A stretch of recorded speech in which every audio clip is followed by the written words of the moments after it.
આપ જોઈ રહ્યા છો સ્પાર્ક ટુડે ન્યૂઝ। ગોપાલ ઇટાલિયાની ભવ્ય જીત બાદ રાજપારડીમાં ભવ્યાતિત ભવ્ય ઉજવણી કરવામાં આવી છે। રાજપારડી ખાતે વિસાવદરમાં આપના ઉમેદવાર ગોપાલ ઇટાલિયાની જીતનો જશ્ન મનાવવામાં આવી રહ્યો છે। વિસાવદર વિધાનસભાના આપના ઉમેદવાર ગોપાલ ઇટાલિયાની જીત થતાં જ આમ આદમી પાર્ટીના કાર્યકર્તાઓ દ્વારા જશ્ન મનાવવામાં આવી રહ્યો છે। ફટાકડા ફોડવામાં આવી રહ્યા છે, એકબીજાનું મોઢું મીઠું કરવામાં આવી રહ્યા છે।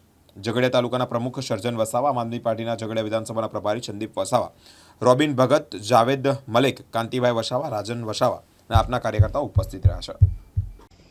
આજે 87 વિધાનસભા ભેસાણ જુનાગઢ ગ્રામ્ય વિસ્તારની વિધાનસભાનું જ્યારે પરિણામ આવ્યું છે ત્યારે એ પરિણામને લઈને આજે અમે ખૂબ જ ખુશ છીએ, કારણ કે આજે ભય, ભ્રષ્ટાચાર અને ભૂખવાળી, તાનાશાહી, દમનકારી, શોષણકારી ભાજપા સરકારને વિસાવદરમાંથી લોકોએ જાકારો આપ્યો છે અને એક એવા મેસેજ આપ્યા છે કે હવે ગુજરાતની રાજનીતિમાં એક નવી દિશા અને નવા સપનાઓનું એક ગુજરાત બની રહ્યું છે। દિશા અને દશા બંને બદલાઈ રહી છે ત્યારે અમે સમગ્ર ગુજરાતની પ્રજા અને વિસાવદરની પ્રજાને ખૂબ ખૂબ અભિનંદન આપીએ છીએ કે આટલી ભાજપની દાદાગીરી સામે, જ્યાં પૈસા અને દારૂની રીલમછેલ હતી, આખા અધિકારીઓ તંત્રના હોય કે પોલીસ હોય, બધું જ એમનું હતું, મંત્રીઓ સંત્રીઓથી માંડીને મુખ્યમંત્રી સુધી ત્યાં હતા, તો પણ આજે સમગ્ર પ્રજાની જીત થઈ છે। આજે ગોપાલભાઈ ઇટાલિયાની જીત થઈ છે। ખરેખર એ સમગ્ર ગુજરાતની જનતાની જીત છે, ગુજરાતના કચડાયેલા વર્ગની જીત છે, ગુજરાતના ગરીબોની જીત છે।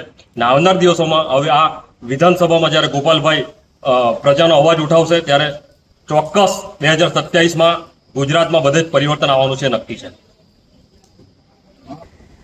જે નિમિત્તે આજે અમે સમગ્ર રાજપાડી ના અમારા કાર્યકરો છે ઝઘડિયા તાલુકાના, એ બધા સાથે રાજપાડી કાર્યાલય ખાતે અમે આ ઉજવણી કરીએ છીએ અને આવનાર દિવસોમાં ઝઘડિયા વિધાનસભામાં પણ આમ આદમી પાર્ટીનો ભવ્ય વિજય થાય એ પ્રમાણે અમે એ દિશામાં કામગીરી કરીશું।